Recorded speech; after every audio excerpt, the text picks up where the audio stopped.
Alright everybody, I'm back again with another review. This is the Bay Area's only toy reviewer, Carl, and I am back again with another review. I just said that of the Max Factory Figma Tekkaman Evil. So going just based off the name, you kind of get the gist of who this character is in the show of Tekkaman Blade, created by Tetsunoko. It's a thing where I didn't explain where Tekkaman Blade was created. Tekkaman Blade was created by Tetsunoko, a company that also created the Gatchaman or G-Force in America. They also made Speed Racer, a show called Hurricane Palomar. And what is the most notable thing that they made? They made the original Tekkaman, Space Knight. And they also had a game some years back, Tetsunoko versus Capcom. I had a lot of fun with it. It was for the Wii. You can pick it up, say check it out. But onto the review. This guy comes with a plethora of accessories. These reviews would go so much faster if these guys didn't have so many gimmicks, but they do a lot of stuff. Okay, so this guy comes with a hand tree, and he's just got hands galore. He's got hands for the sake of having hands. He has the straight up like stop in the name of love, and he's got the get over here hands. He's like, come here, girl. He's got those. He's got the holding hands. He's got fist hands. He's got those fist hands. He's got hands. Just man, he's got hands. He's got hands for your boy. He comes with it. Well, he didn't come with the handle. I put it in here so that way I wouldn't lose it, and it works out perfect for the demonstration of the video. He comes with this handle for his Tekka Lance. Spoiler alert, guys. He also comes with this hand also for his Tekka Lance. If I could just get my hands out of the way. This 4-pronged handle here for his other Tekka Lance. Okay, so he comes with this gimmick here, these two gimmicks right here, and I will show you what these are for. And he comes with a additional head.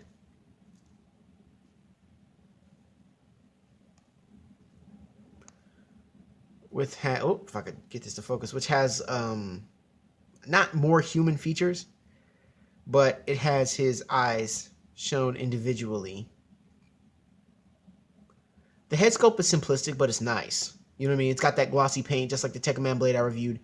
But the aesthetics on the head look nice, and we will just play it by ear. Oh, before I continue, because I'm not going to show this, or should I say I prefer not to show it, because I don't want to come off douchey in saying that. But the head gimmick is the same as the Tekkaman Blade I reviewed. Okay, woo. Okay, so let's get him in here.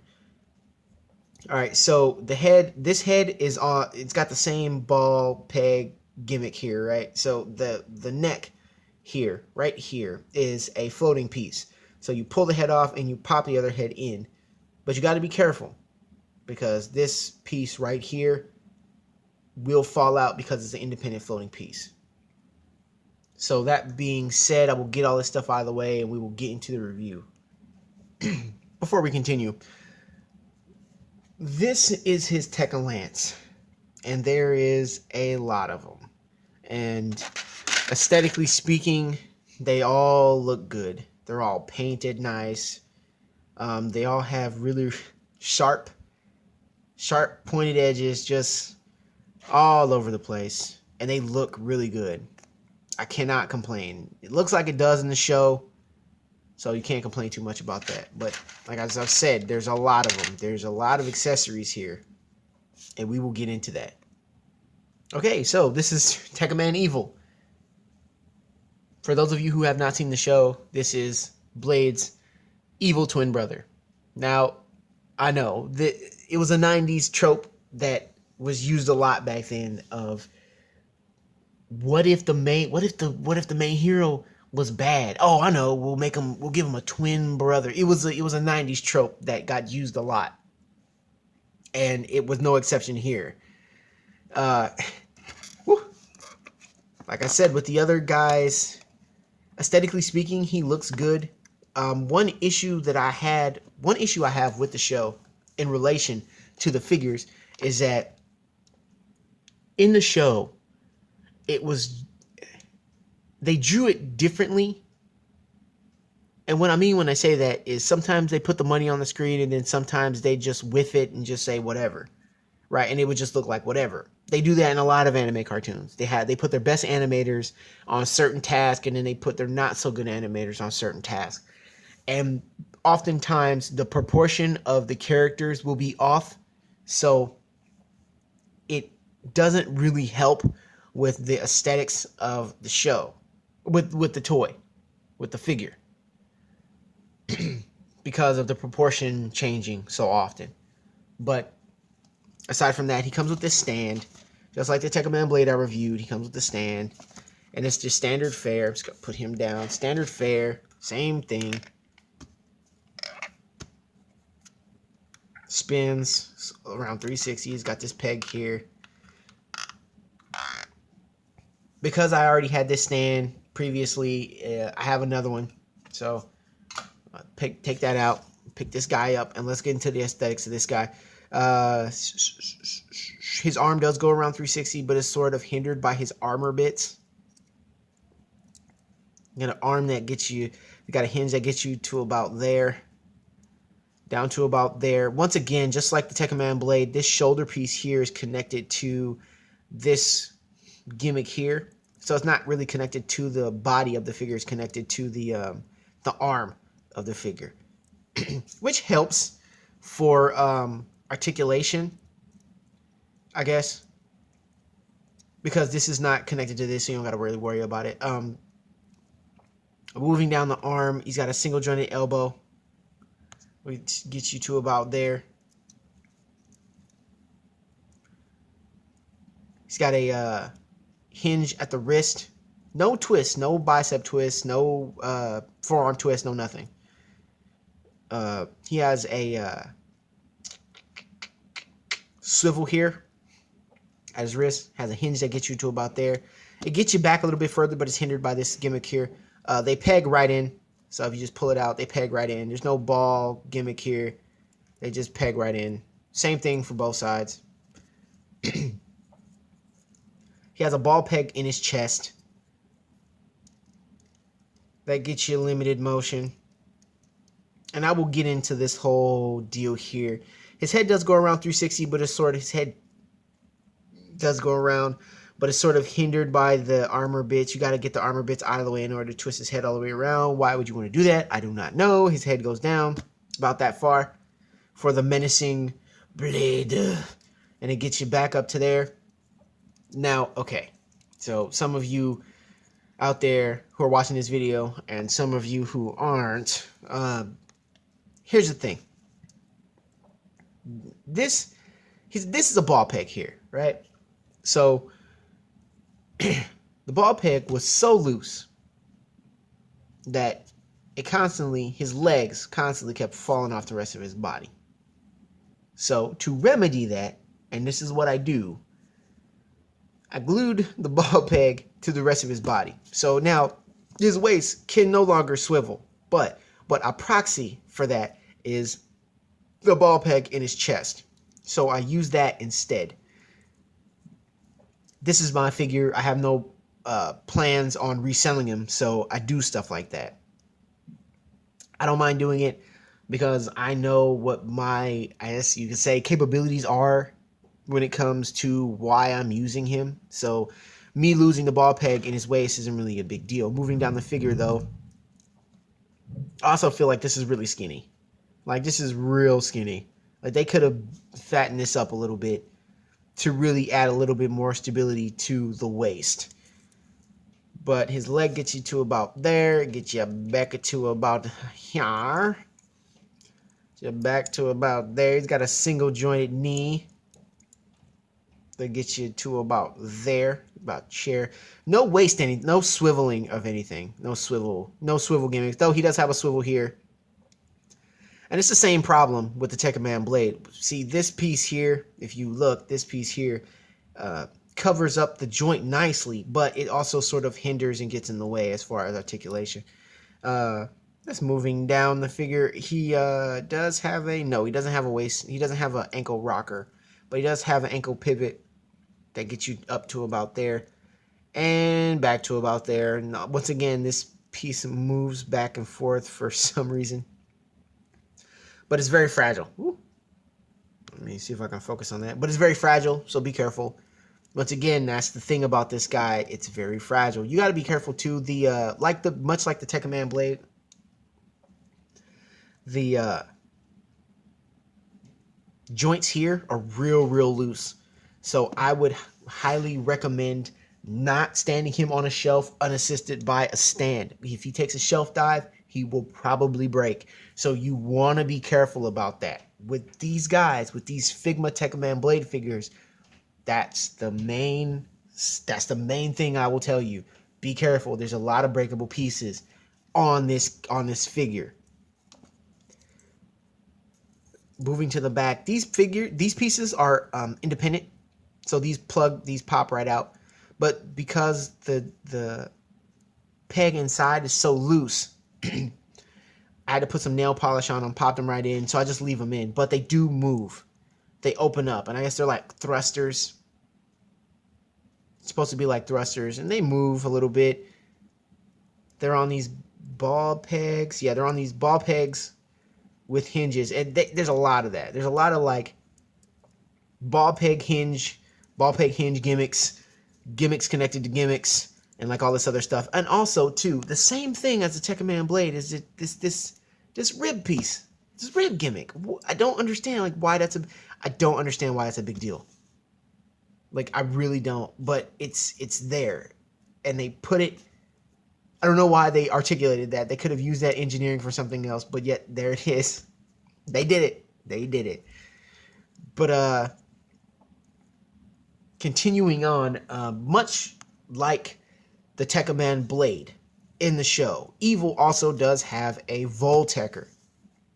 The Voltecker is the ultimate weapon of the Tekkaman blade, and it's usually housed somewhere on the suit. It's rare that the Voltecker weapon is like a gun or a sword or anything like that. The Voltecker on Evil is here, and you can tell by the green ports here. Once again, they did a fantastic job on making these ports look really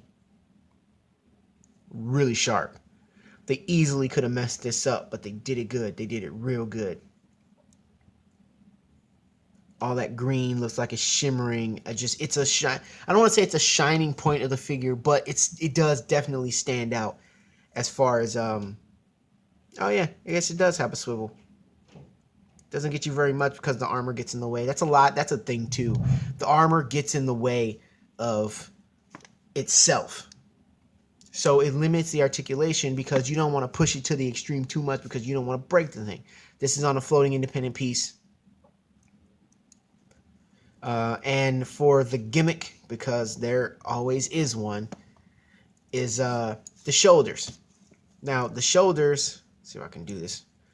The shoulders do fold out, and that will come into play in one of the gimmicks. So it does give him a more menacing look. It gives him sort of that bat sort of, it gives him sort of that bat evil look. It kind of reminds me of Tekkaman, not Tekkaman. It kind of reminds me of Kamen Rider Kiva a little bit with his aesthetic. He's got that whole bat gimmick type of deal. But he looks drastically different from Blade, which is the aesthetic they wanted to go for, even though it's his twin brother. All this red looks nice. That's one thing I didn't talk about in the other videos, is the painting and things like that. Like I said, I'm not a paint guy, but it looks good. All the paint looks sharp. Nothing looks globbed on. It doesn't look like they just phoned it in. So it looks like the way it's supposed to, based off of the show. But once again, the proportions oftentimes would change. It does stand a little better because his feet are much bigger than Blade's. They protrude out, and then they have this whole clown gimmick here. Which again, it's another piece. It's another piece, guys, that could break real easy, so you got to be careful with this guy. Like I said before, this isn't a toy. This is a statue, it's a posable statue. So if you put this guy up on high on a shelf, he takes a shelf dive, he might break on you. But let's get into the Tekkaman Lance. Okay, so we're going to start with the single. So we're just going to pop that in like so. Let's see if I can make this focus. There you go. Pop that in like so. Then you take one side. If I can get it. There you go. You take one side. Pop that in like that. Woo.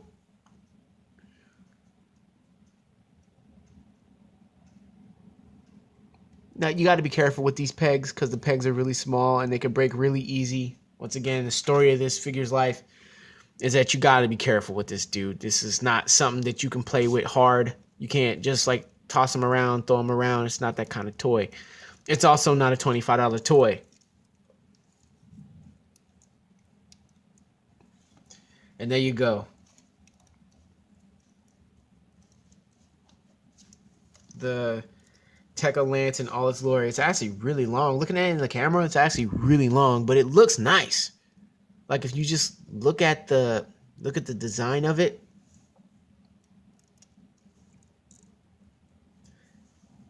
it looks really good. The main melee weapon of the Tekkaman blade.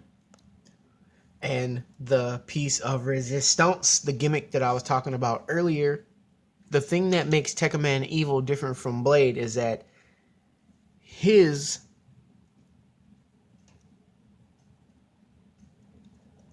lance can split into 4.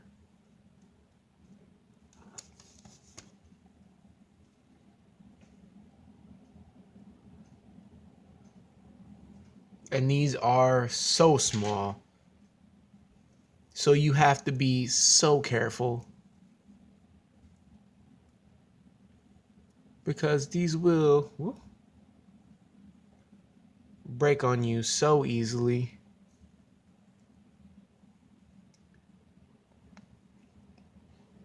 And once they break, there is no fixing them. You have to just get a new one. Because I'm sorry, I'm trying to do this and look at it while doing the video. And he also comes with this additional hand, which is designed specifically for this reason. So you slide it in like that. The finger goes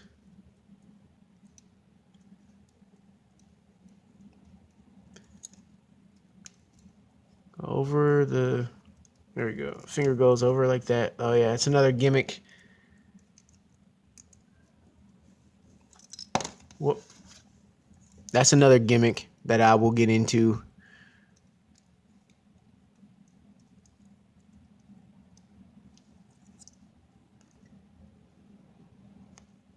And there you go. He's got the Quadra Lance.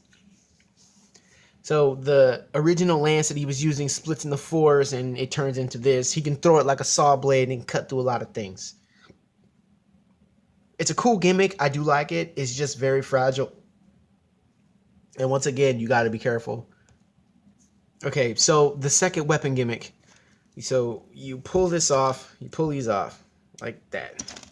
And I will do a quick cutaway. He actually looks cooler like that.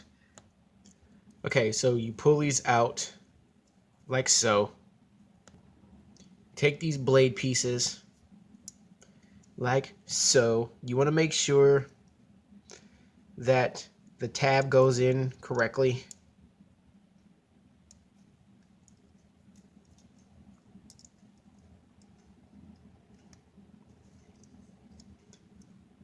So these deals act as sort of like hand guards.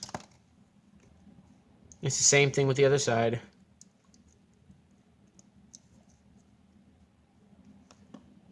Now, there were 2 pieces that I mentioned in the beginning of the video.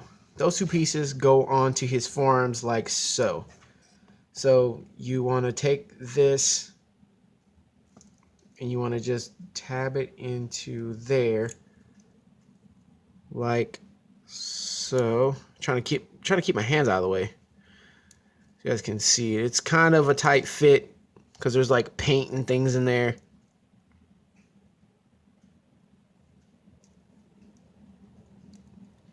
But you want to just pop that on, and then it will look like this. Then you want to take these blade pieces here, and with this tab here, this little port right there, you want to stick them right onto there like that. So it'll give you that look. So it'll look like one solid piece. Then you want to do the same thing to the other side.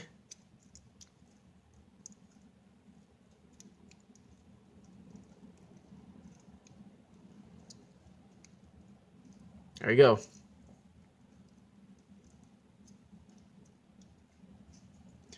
And that is his alternate, pull this out a little bit. That is his alternate weapon mode, like his alternate weapon mode. Now, as of me watching the show, I've only seen him use this weapon in the intro of the show. So I don't even know if this is like a weapon that he even uses, but I guess it is because it was important enough for them to incorporate it into the gimmick of the figure.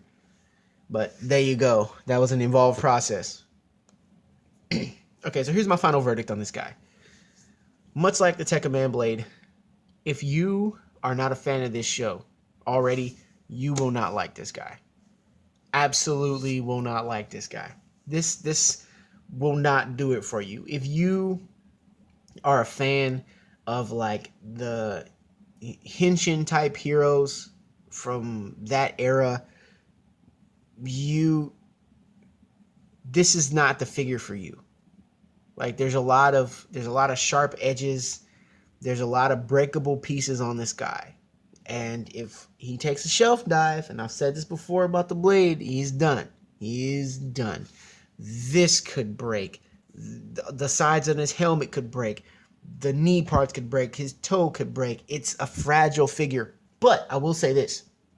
It doesn't feel cheap. There's a lot of hinges. There's a lot of ball pegs. There's a lot of gimmicks. And I feel like there's a lot going on in the figure when they could have made it a little bit more simplistic. As of this video, there are no other versions of Blade or Evil aside from the Armor Plus, and those are insanely expensive. And because I have these two as a representation of the two main hero and villain of the show, I don't feel the need to have them. I don't need another spindly figure with a bunch of armor pieces that could easily fall off because I have enough with this guy and Blade. But that being said, I say pass on this unless you're a diehard fan of the show, unless you want that nostalgia, which is what I wanted. I wanted the nostalgia. You know, I wanted that excitement of waiting for this guy to show up because that was a part of my childhood that I remember very fondly. It was very vivid in my mind when I watched the show, in certain aspects of the show, whereas I don't remember every single thing about the show. There are certain aspects of the show that did stand out to me. In watching it back, you can tell that it's dated, but it's a lot of fun for me. I'm not one of those hobsnobs that's just like, it's just so old and cheesy. You know what? I enjoyed it. I enjoyed it. I enjoy it. I'm watching it again now. I bought these guys because of the nostalgia of how I feel about the show. If you are not a fan, you're gonna hate this. You're gonna absolutely hate this if you're not a fan. But I am, and I can as much difficulty and frustration as this figure will give you or gives me, I still really enjoy it. It takes a dynamic picture. It has that glossy look. It did a good job, much like the Blade, of actually giving defined and what's the word I'm looking for? Defined proportions to the characters. Because if you watch the show back, the proportions of the characters are always super weird. Sometimes they're really stylized, sometimes they aren't. Sometimes they're real big, sometimes they're real small. But this gives you a definite idea of what these guys look like. They're clean, they aren't choppy. This is what it is, this is what they look like. So that is the review on these guys. I apologize for the time. These guys had a lot of gimmicks. I rambled a lot, but it is what it is. I hate that expression. But this is the Bay Area's only tour reviewer, Carl, and I will see you next time. Hopefully with a shorter video.